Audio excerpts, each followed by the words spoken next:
예수님 오셨습니다. 기쁘다 구주 오셨네. 진짜 기쁘다 구주 오셨네. 그게 우리의 찬양이 됩니까? 아멘입니까? 아니, 난 커피 광고가 아직도 생각나.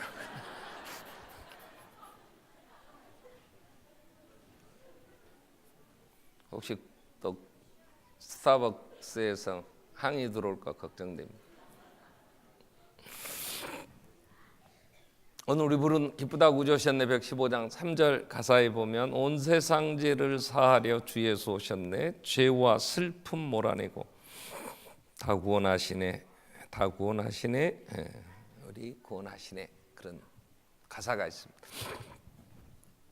예수님이 2000년 전에 오실 때는 갈라디아 4장 4절은 때가 참해 그렇게 얘기하십니다. 때가 찼다. 어떤 때가 찼을까?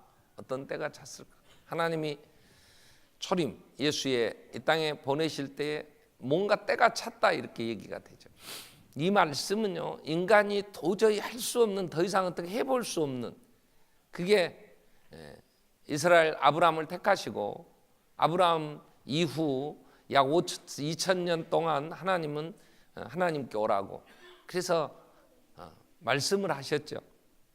그런데 그 말씀 그래서 한 나라를 이루어 주시고 애굽에서 하늘에서 직접 하나님께서 음성도 들려주시고 돌판에 말씀도 새겨주시고 그런데 인간은 왕들이 다스리던 때까지 계속하여 사사들이 있었고 모세를 따라 가나안 땅에 갔는데 가나안 땅에 들어가서 사사들 시대에도 그들은 방황하고 헤매일 수밖에 없었고 절망하다가 왕을 세워서 왕들이 다스리면 다른 나라들처럼 우리도 하나님 이제 구원을 이룰 수 있다고. 근데 왕들마저도 도리어 더 욕심부리고 그래서 나라 다 망하고 절망 바벨론에 의해서 예루살렘 성전까지도 다 해파되고 성벽은 다 무너지고 절망스러웠을 때 그때 예수가 오셨어요. 근데 또 하나 우리는 하나님 그때 보내실 때는 예수만이 유일한 구원자다 이걸 전해야 했기 때문에 그때는 언어가 헬라어라는 언어로 통일이 거의 돼 있었어요.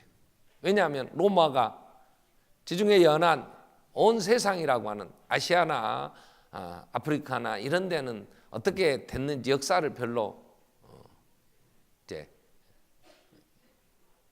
우리가 알 수가 없고 당시 성경에 보면 로마를 중심으로 하는 세계 로마가 지배하고 그래서 언어는 헬라어로 통일이 되었고 모든 로마 시민권을 가지면 전 세계 어디든지 다닐 수 있는 그게 통행 이제 권이 되었고 그리고 길은 로마로 우리가 역사에서 책에서도 배우죠. 길은 로마로. 그래서 교통 이런 정비를 로마가 군인들이 그들이 지배하는 땅을 효과적으로 지배하기 위해서 로마를 중심으로 모든 도로를 뚫었어요.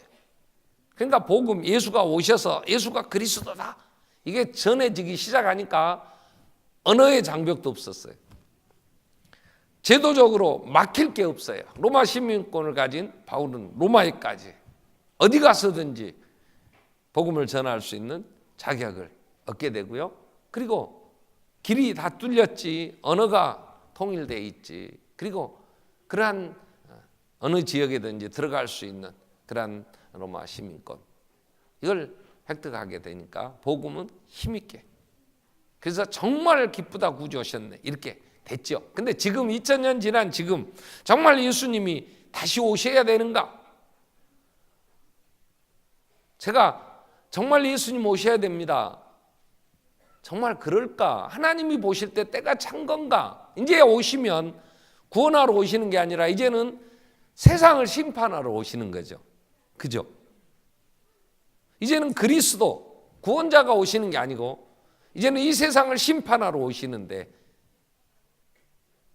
정말 우리 입장에서야 이제 수고를 그치고 쉬라하시고 그래서 안식을 주시러 오시지만 이제 다시 오시는 예수는 이 땅에 그렇게 초라하게 마국간에 양들을 지키는 목자들이나 알고 동방에서 별을 보고 뭔지도 모르고 찾아왔다가 그 구유에 누운 그 정말 처량하고 불쌍한 아기를 보고 경배하고 돌아간 그 몇 명의 동방 박사들 정도는 알 정도가 아니고 이제는 만왕의 왕으로 하늘의 큰 호령과 천사들의 나팔 소리와 온 세상 모든 사람이 다 보도록 영광의 왕으로 이제 재림하십니다. 근데 오셔야만 하는가? 정말 여러분 초림 2000년 전 예수 오실 때에 그 암담했던 다 망하고 이제는 더 이상 어떻게 나라도 이름도 쓸 수 없는 소망이 없던 그때 구원자로 예수를 보내셨던 하나님이 지금 다시 보내셔야만 하는가? 정말 오셔야 됩니다. 이런 생각을 해요. 일단 영적으로도요, 너무 많은 적그리스도들, 너무 많은 혼란이 있어요. 또 이 땅에 사람들의 극한 개인주의, 이 개인주의와 이기주의는요 상당히 많이 닮아 있습니다. 그래서 어떻게 보면 극한 대립이 가진 자와 없는 자의 대립만은 아니잖아요. 정규직과 비정규직의 대립만은 아니잖아요. 극한 이런 사상의 정치 제도의 이런 대립만이 아니고 어떻게 보면 철저한 정말 인간의 인본주의 그 산물로 인간이 하나님을 없다고 할 정도가 아니라 죽었다고 하는 정도가 아니라 이제 죽이자고 하나님 자리를 차지하는 이런 극한 죄가 관영한 더 이상 소망이 없는 이러한 현실을 보면서 이제는 다시 오셔서 그 나라를 세우셔야 된다 이런 생각을 해요. 그래서 오늘 2018년 성탄절에 과연 우리는 기쁘다 구주 오셨네. 그래요. 깜깜할 때 비치셨고 어떻게 해야 될지 알지 모를 때 진리가 되셔서 하나님 살아계심과 그분의 통치 그 앞에 무릎을 꿇어야 되는 인간의 본질을 보게 하시고 가르치시면서 친히 육체로 그 길을 열어주셨는데 이제 다시 한번 우리가 성탄절에 오신 예수님 기쁘다 구주 오셨네만 부를 게 아니고 그러면 왜 오셨을까? 과연 오셔서 우리에게 뭘 하라고 하시는 것인가? 오늘 본문 5절 말씀을 중심으로 5절에 너희 안에 이 마음을 품으라 그랬어요. 이 마음을 품으라. 그 그리스도 예수의 마음이다. 예수의 마음. 예수님은 사도 바울이 지금 빌립보 교회 편지하면서 마지막 죽어가면서 예수 안에서 그런 구원함을 얻고 그 영생을 생명을 누리며 살았던 바울이 마지막 죽으면서 교회에다가 너희는 예수의 마음을 품으라 그래요. 근데 예수님도 이 땅에 오셔서 외치신 말씀이 뭐라고 하셨냐 그러면 마태복음 11장 28절 이후 30절 말씀 보면 이렇게 말씀하지요. 수고하고 무거운 짐진 자들아 다 내게로 오라. 내가 너희를 쉬게 하리라. 그러면서 나는 마음이 온유하고 겸손하니 나의 멍에를 메고 내게 배우라. 그래.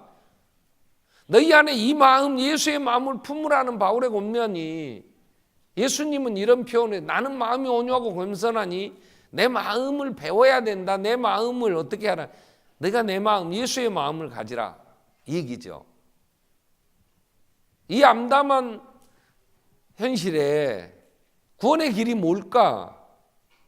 어떻게 해야 우리가 지금 구원받는 하나님의 사람들이 예수가 메시아라고 오셨다고 기뻐하는데 다시 오실 정말 어떻게 보면 다른 길이 없어요. 예수 오셔야 돼요. 자, 그러면 예수님이 오실 이 준비하는 우리는 그러면 어떻게 성탄을 맞이해야 될 것인가? 오신 예수님 어떻게 우리가 맞이해야 될 것인가 할 때에 우리 예수의 마음을 품어야 돼요. 예수의 마음. 그래서 많은 얘기를 해요. 근데 예수의 마음이 어떤 마음이냐 할 때에 오늘 7절에서 하나 우리가 살피려고 하는데요. 2장 7절에 보면 이렇게 정리됩니다. 오히려 예수님은 자기를 비웠다 이렇게 돼요. 자기를 비워, 이 말이 이 비워라는 이 단어 이게요. 헬라어로는 케노시스라는 단어를 써요. 이게 케노시스라는 비워, 이건 어떻게 보면 동사지요. 동사. 뭔가를 비운다는. 근데 동사의 명사형 이렇게 케노시스라는 단어를 쓰는데 이게 굉장히 많은 신학의 논쟁거리가 됐어요. 오늘 우리가 읽은 빌립보 2장 5절로 11절은 초대교회의 찬송가였던 것으로 보여요. 골로새서 3장 16절에 보면 바울이 이런 권면을 해요. 자, 그리스도의 말씀이 너희 속에 풍성히 거하여 모든 지혜로 피차 가르치며 권면하고, 그 다음에 시와 찬송과 신령한 노래를 부르며 감사하는 마음으로 하나님을 찬양하라 그래요. 여기 시와 이 시는 우리가 시가서라고 구분하는 시편, 아가서 이런 것들이 하나님에 대하여 성경에 기록되어 있는 그 하나님을 곡을 붙여서 찬양합니다. 지금도 보수적인 그런 교회에서는 찬송은, 예배 시의 찬송은 시편만 찬송하는 그런 교회가 있어요. 그런 교회들이 뭐 그게 잘됐다 잘못됐다 그게 아니고 그렇게 생각하고 그럴 수 있어요.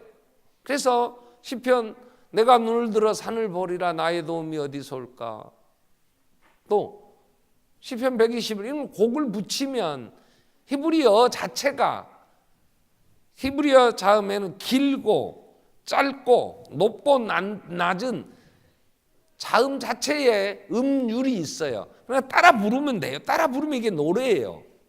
근데 거기에 약간의 편곡들도 좀 할 수 있겠죠. 그런 히브리 학자들은 이미 다 죽었고 없으니까 전해져 오면서 전달되어지는 과정에서의 조금 차이도 있을 거고, 또 현대에 맞게 조금은 편곡을 할 수 있겠죠. 그런데 그 시와 함께 초대교회는 찬송이라는 게 있었어요. 이 찬송은 하나님의 성품, 하나님이 어떤 분이신가 그 부분에 대하여 그 당시에 우리는 성경에 꼭 시편만이 아니고 시편에서도 하나님의 속성, 하나님의 그런 모습들을 이제 노래한 시편들도 있잖아요. 자, 그래서 그것처럼 초대교회 성도들이 하나님에 대하여 찬송하는 그런 하나님 성품에 대하여 부르는 노래가 있었어요. 그 다음에 또 하나가 신령한 노래예요. 이 신령한 노래는 하나님이, 전능하신 하나님이 우리에게, 당시의 교회의 성도들에게 행하신 일에 대하여, 우리는 시편은 크게 두 개, 내용을 나눈다면 크게 두 개로 나누죠.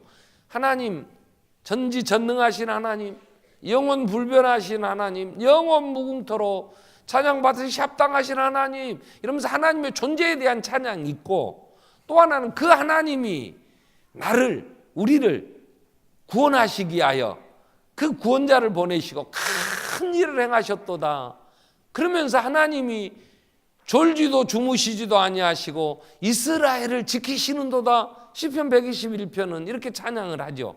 하나님이 행하신 일, 그러한 일들처럼. 그래서 오늘 이 신령한 노래, 초대교회의 예배 시에 이러한 노래들이 찬송으로 이제 드려졌단 말이에요. 그러니까 빌립보 2장 5절로 11절은 초대교회의 교회에서 불려진 귀한 그들이 부른 찬송이었다. 이렇게 정리들을 많이들 합니다. 그래서 너희 안에 이 마음을 품으라. 곧 그리스도 예수의 마음이니, 그러면서 6절부터 8절까지는 그리스도의 낮아지심이에요. 그리스도의 비하, 이렇게 낮아지심. 9절부터 11절까지는 이러므로 이렇게 시작되는 이 그리스도의 승귀, 이렇게 씁니다. 신학적인 용어로는 하나님이 그를 지극히 높였어요. 근데 너희 안에 이 마음을 품으라, 이 말은 6절부터 8절을 받지. 그 결과 9절로 11절, 하나님이 하늘에 있는 것들은 땅 아래 모든 것들로 예수의 이름을 지극히 높이셔 그 이름에 무릎을 꿇게 하셨다. 이건 8절까지의 예수님의 낮아지심에 대한 상급. 하나님이 그 일을 하신 거예요. 그럼 우리는 예수의 마음을 품으라 그럴 때 나를 존귀하게 높여주실 거야. 그 마음을 품으라는 건 아니죠. 그 5절은 6절로 8절을 이제 받는다고 우리가 정리해야 됩니다. 그 예수의 마음이 6절로 8절까지 나오는데 그 중에 가장 핵심 중요한 단어가 이 비워 이 단어예요. 비워. 케노시스라는 이 단어. 그래서 예수님이 이 땅에 낮아지셨는데 이 땅에 오신 자체가 자 6절은 이렇게 됩니다.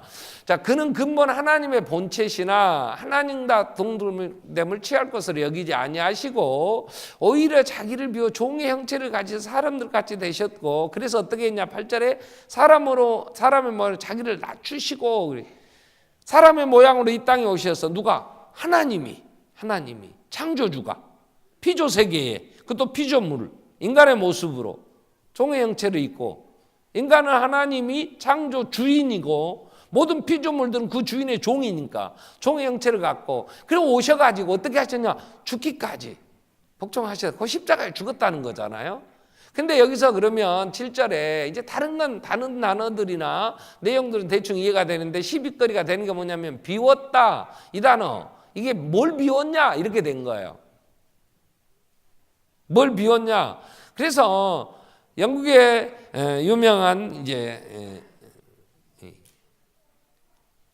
게스라고 하는 분이 신학자는 이렇게 얘기를 했어요. 하나님이신 걸 다 비웠다. 이렇게 된 거예요. 그럼 이게 말이 안 되는 게 그러면 이 땅에 오신 예수는 인간이냐? 인성만 가지신 분이냐? 그러면 메시아가 될 수가 없어요. 그 게스 이후에 이 게노시스라는 단어를 이제 신학계 한 모토로 쓰면서 얘기한 분들이 이렇게 정리를 했어요. 하나님이시고 사람이셔야 되니까 구원자는. 그래서 비웠다는 것은 하나님에게는 하나님만 가진 절대적 속성이 있다. 절대적 속성. 거룩성. 또 하나님의 절대적 속성 중에는 사랑, 아가페. 그러니까 아가페라는 이 사랑이라는 단어를 우리도 나도 사랑해요. 누구를? 이쁜 여자를. 그지? 나도 사랑해요. 유치원 애들이 유치부 애들이요. 토끼 모자예요 그거? 저게 만든 사람은 한 10,000개밖에 못 팔아먹고 거의 망할 수준이었는데 그 뒤에 정우성인가 뭐 정우혁인가 뭐 이런 배우들도 쓰고 그러고 뒤에 만든 사람이 14만 개 팔아먹었답다. 그리고 대박을 쳤대. 근데 나는 오늘 쟤들도 누구도 거기 일조했구나 그랬어. 아니요 며칠 전 인터넷 뉴스에 떴더라고. 그런데 예수님의 사랑 아가페 이건 우리에게는 없어요. 우리가 가지고 있다는 사랑이라는 이 감정은요 부모가 자식을 사랑하는 또 친구 간에 이 사랑하는 이성 간의 에로스적인 이런 사랑 이건 성경에서 얘기하는 하나님의 사랑은요 아가페라는 단어를 씁니다. 아가페. 그래서 베드로에게 예수님이 부활하신 다음에 네가 나를 아가페 하느냐 이렇게 물어보는 거야. 그러니까 베드로는 자기는 그런 사랑이 없어. 그러니까 저는 필레오. 그게 부모가 자식을 사랑하듯이 사람이 사람을 친구가 사랑하는 이런 어떻게 보면 에로스적인 정욕적인 남녀 간의 사랑은요 성경에서는 범죄로 쓰일 때 주로 쓰여요. 그건 필라델피아 뭐 우리가 교회들 얘기할 때에 일곱 교회 얘기할 때도 에베소 서머나 두아데라 사대 필라델피아 할 때 필라델피아 이게 우정 이런 그런 것 얘기를 하거든요.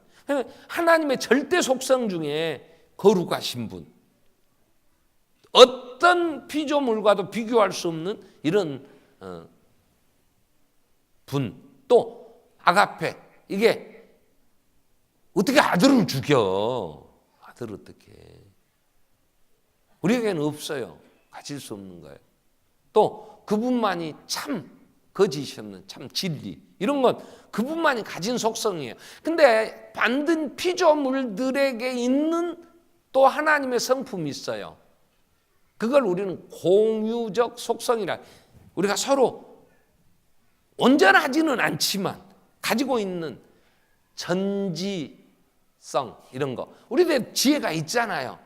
그러나 하나님만이 가지고 계시는, 하나님은 전지하시지만 우리는 전지하지는 못하죠. 다 알지는 못해요. 그러나 최초의 아담에게는 우리보다 훨씬 더 지식과 지혜가 훨씬 탁월했다. 이렇게 봐요. 범죄 이후에 어두워졌지.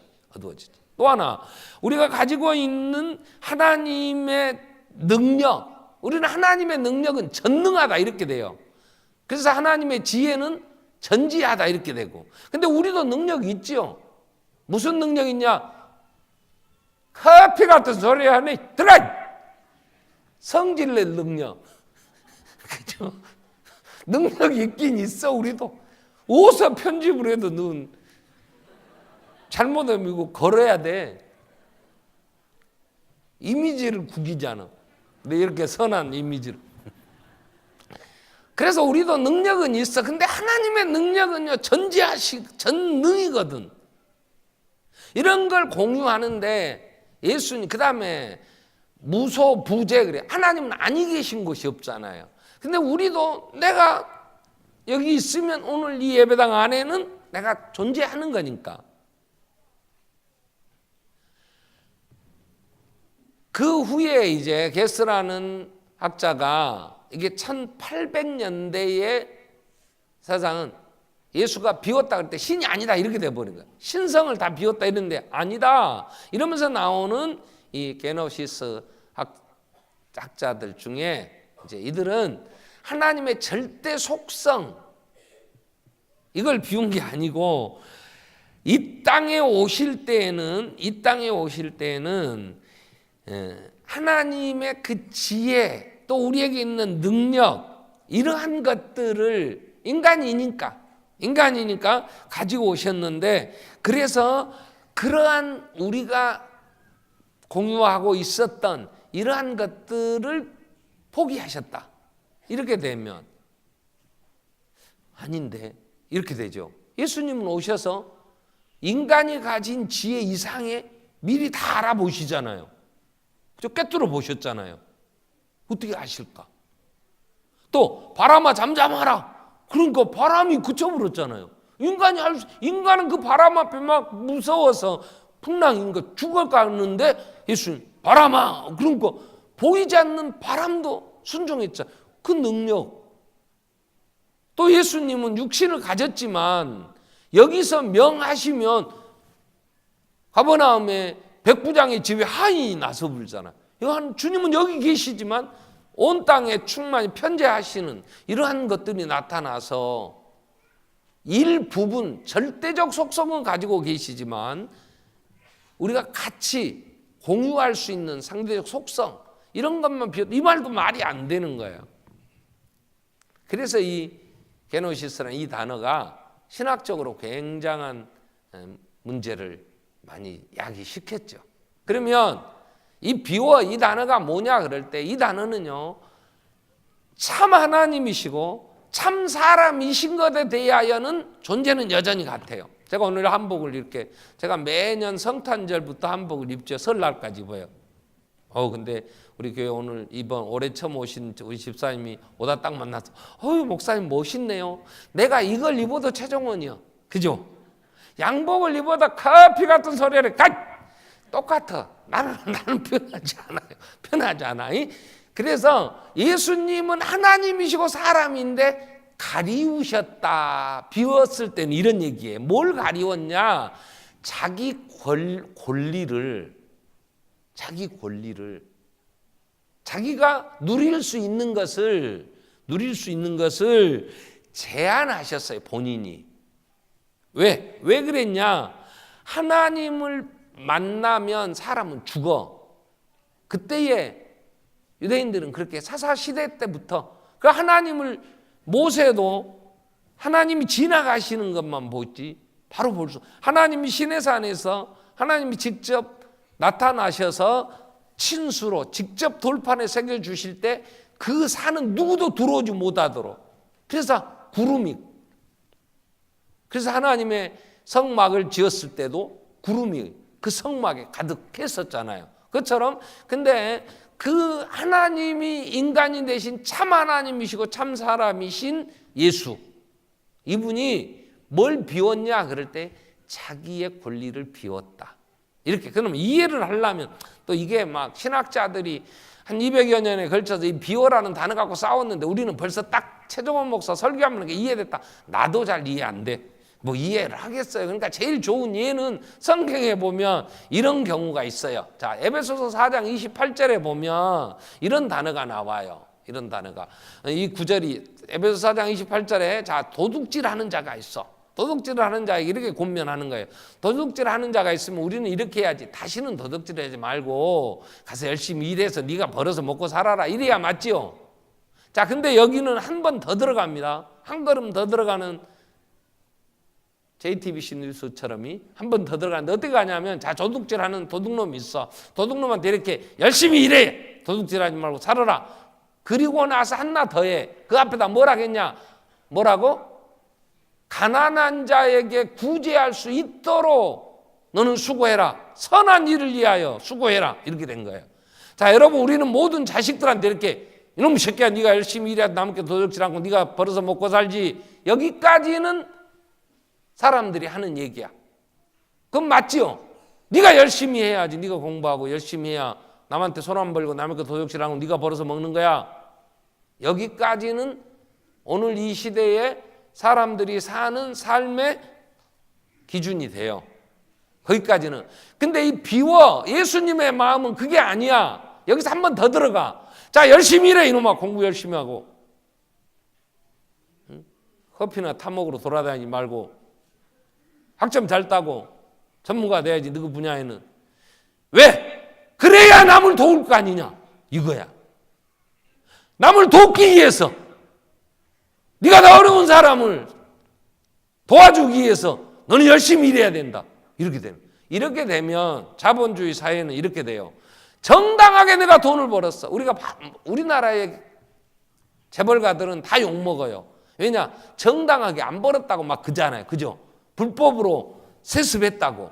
그 재산 상속했다고. 지금 삼성이 문제가 뭐예요? 왜 정당하게 상속해서 해가지 불법 합병해가지고 불법 상속해가지고 승계했냐 뭐 이런 얘기잖아요. 아니라고 하지만 했다고 막 하고 지금 나라에서 공정거래위원회나 막 이런 데서도 막 조사한다 그러잖아요.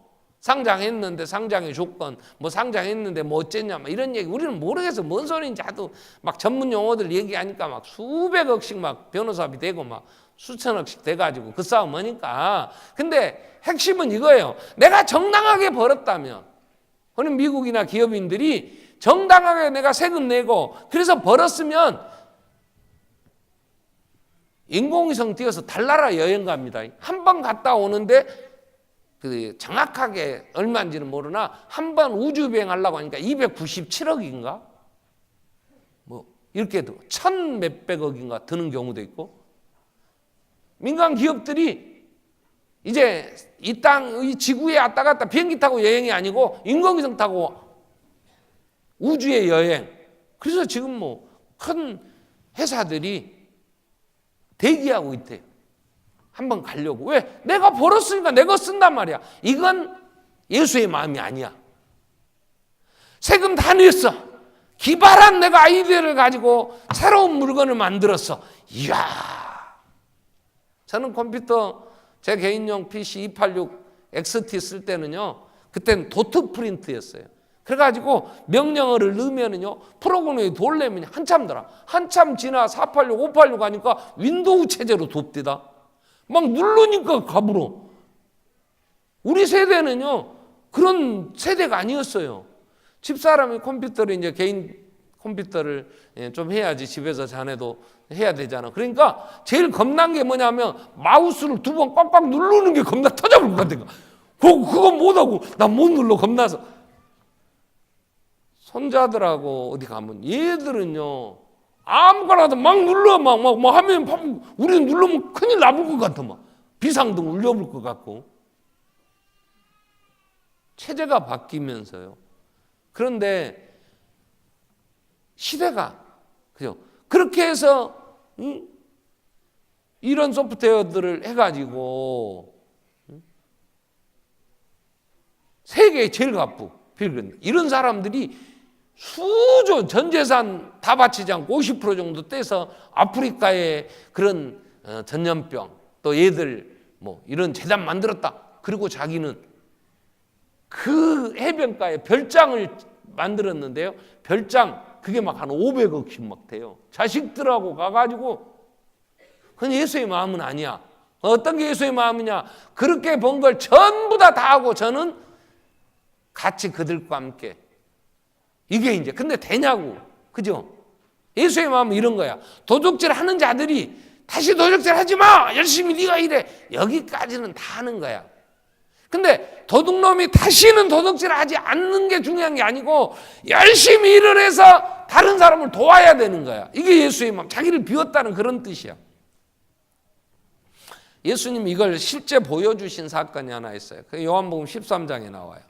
요한복음 13장 12절부터 보면 어떤 일을 하셨냐면 제자들의 발을 씻겼어요. 그들의 발을 씻으신 후에 옷을 입으시고 다시 앉았어요. 그랬더니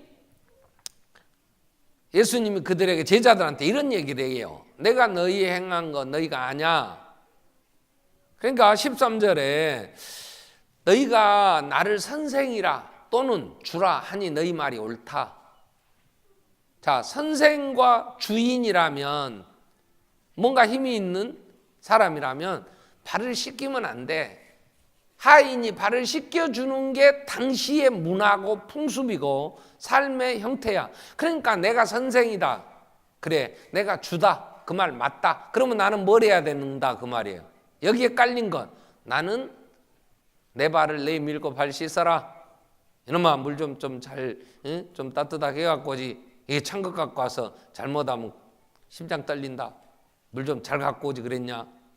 또 내가 조금 더 대접받아야 되잖아. 이놈 새끼 물 씻을 물을 이런 찌그러진 냄비에 갖고 왔냐. 이놈 새끼야 좋은 그래도 그릇에 담아와야지. 사기 정도는 사기 그릇 정도는 돼야지. 또 조금 왕좀 되면 이놈의 새끼 물그릇이 금으로 만든 금그릇에 담아야지. 이래야 맞지. 그죠?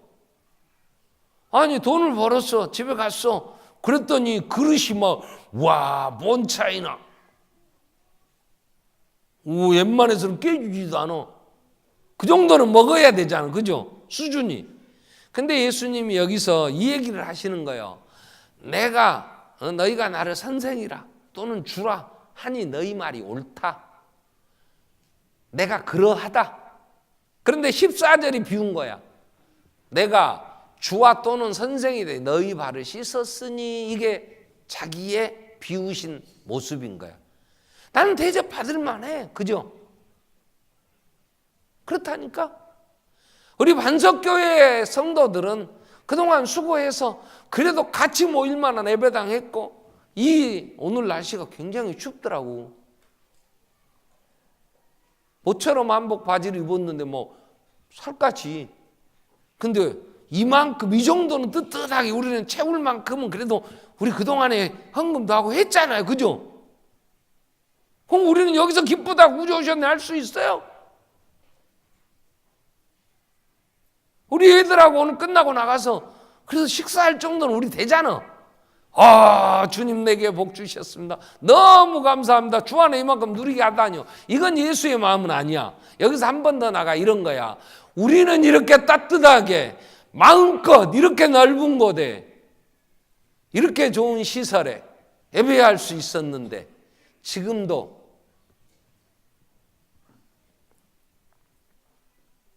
난방비가 없어요. 난로에 불을 못 대. 그래서 우리가 우리 것을 누릴 수 있는 것을 포기하고 그들과 함께. 이게 예수의 마음이야. 그죠? 여기서 우리는 우리 열심히 노력해서 그동안까지 얼마나 우리도 어려웠어요. 그래도 참고 그래 왔다. 그럴 수 있어.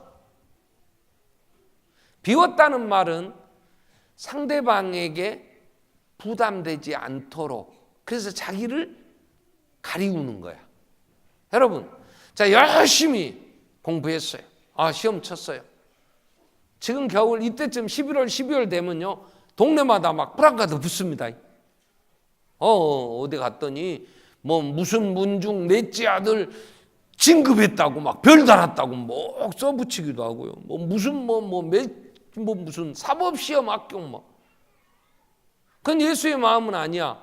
그건 자본주의 세상에 지금 사는 사람들의 마음은 그래. 왜 수고했으니까 고르는데 뭐 그것도 프랑카드 지가 돈 내서 찍었으니까.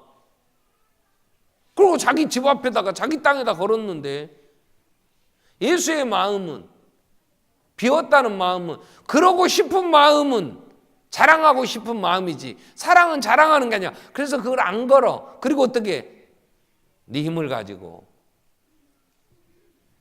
어려운 또 네 손이 필요한 사람들이 있다.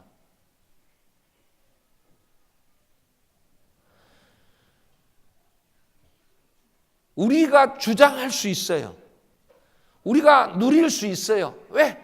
그동안 수고했으니까. 그건 개인주의예요. 내가 수고했으니까 나도 정말로 남들 잠잘 때 잠 안 자고 노력했다니까요. 이 세상에서 어느 정도 자리에 또 어느 정도 소유한 사람들이 잠잘 거 다 잤냐고. 되는 장사도요. 그 사람들 그걸 성공하려고요. 음식점 하나를 해도요. 그냥 하지 않아요. 내가 어느 종류의 식당을 하겠다. 어디서 하겠다. 그러면요. 최소한 1년은 돌아다녀 보라 그럽니다. 사람들이 어디로 걸어다니며 이 사람은 이 똑같은 고기를 팔아도 이 사람들은 어떤 고기를 먹을까? 잘 된다는 집 전국으로 다니면서 부단히 노력합니다. 되는 집들 방송할 때 보면 딱 가려놔요. 뭘 가리냐? 비법이라고 그래.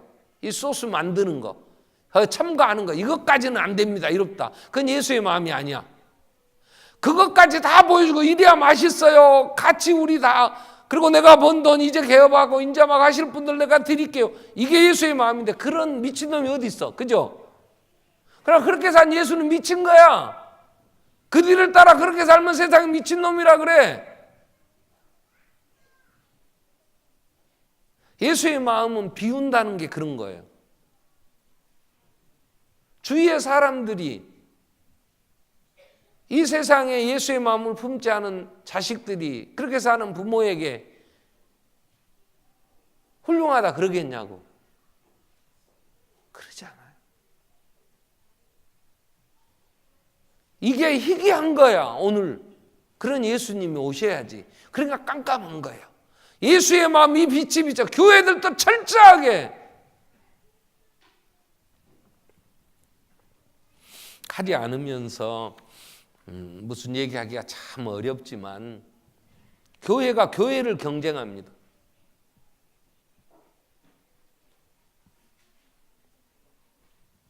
그래서 그걸 누린다고 하는데 그게 예수의 마음은 아니에요.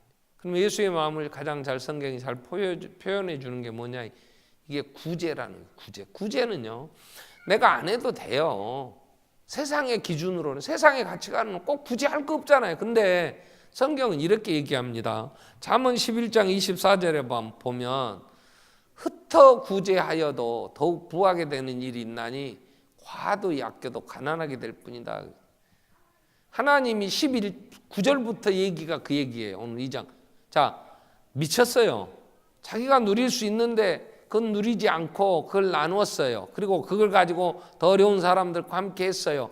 하나님의 본체세요. 하나님으로부터 그 모든 영광 다 영원 세세묵도록 받으셔야 될 분이에요. 예수는 오셔서 얼마든지 발 내밀면서 내 발 씻어라 해도 돼요. 또 그렇게 하겠다는 사람들이 많이 있어요. 누릴 수 있어요. 근데 그분이 무릎을 꿇고 발을 씻겼어요. 그래서 이러므로 9절부터 이러므로 하나님이 그를 지극히 높였어. 자, 흩어 구제했어. 그럼 가난해져야 돼.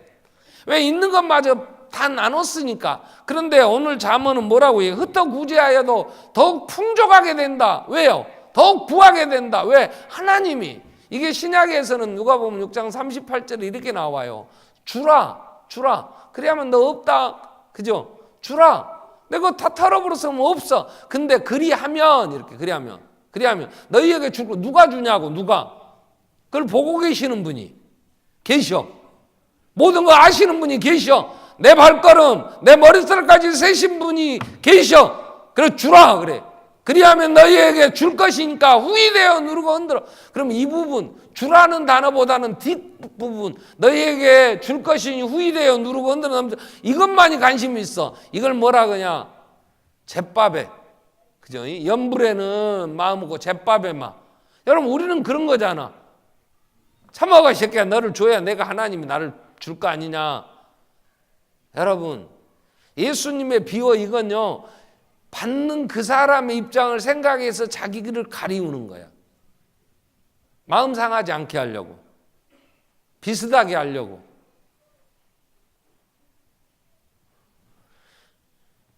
구제하는 것도요, 이게 내 것 주장하면서 주는 게 아니에요. 받는 사람이 기분 상하지 않도록. 예수님이 이 땅에 초라하게 마국간에 오실 때 우리한테 기분 나쁘게, 그분이 그렇게 오셔갖고 오시면서 목소리, 내가 너희 때문에 여기 누워 지금 인간 대접 한마디도 그런.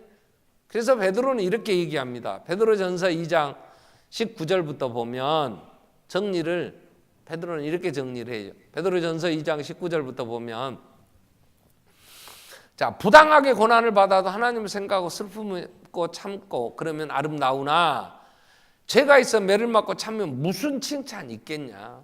죄를 지었으면 감옥에 가든지 얻어맞든지 해야 맞지. 그러나 선을 행함으로 고난을 받고 참으면 이런 아름다우나. 선을 행하면 당연히 칭찬받고 그래야 되잖아. 근데 선을 행했는데 고난을 받아. 근데 참았어. 이건 하나님 앞에 아름답다. 그러면서 이분이 누구냐? 21절에 22절까지 보면, 이를 위하여 너희가 부르심을 받았어. 이게 선을 행하고 고난받는 거, 이를 위하여 부름을, 그리스도도 너희를 위하여 고난을 받으사 너희에게 본을 끼쳐 그 자체를 따라오게 하려 하셨느니라. 예수의 마음. 여러분 혹시라도 남한테 도적질하거나 아니면 남에게 힘들게 했으면 이제는 열심히 그러지 마세요. 거기까지는 세상에서는 말이야, 그 법원에 가면 판사가 그런 얘기해, 검사도 그런 얘기하고, 어르신들이, 선생님들이 거기 가르쳐. 근데 예수님 이렇게 얘기해. 그러지 말고 열심히 일해서 이제 다른 더 어려운 사람들을 도와라.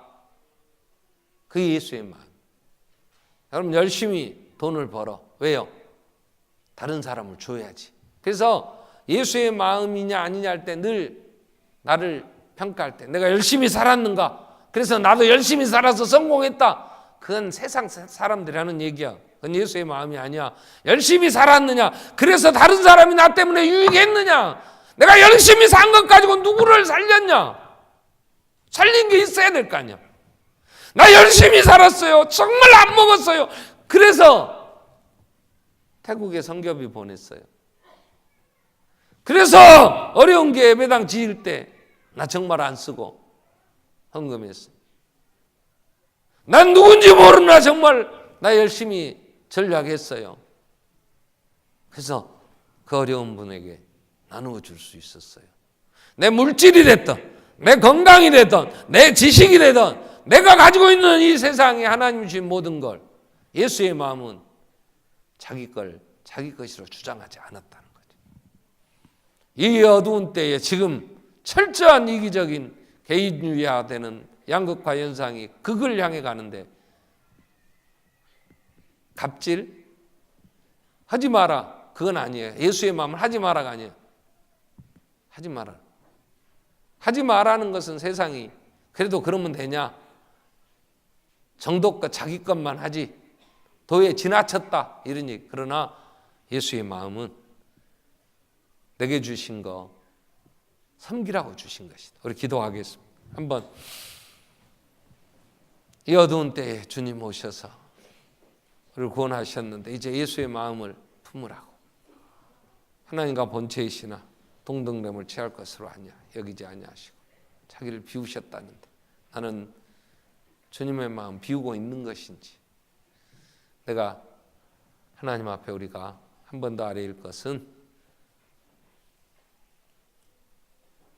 내가 존재함으로 유익한 사람, 구원받는, 정말 생명을 얻고 풍성해지는 많은 이들이 생겨날 수 있게 같이 한번 통성으로 기도하겠습니다. 사랑하신 하나님 아버지, 어두울 때에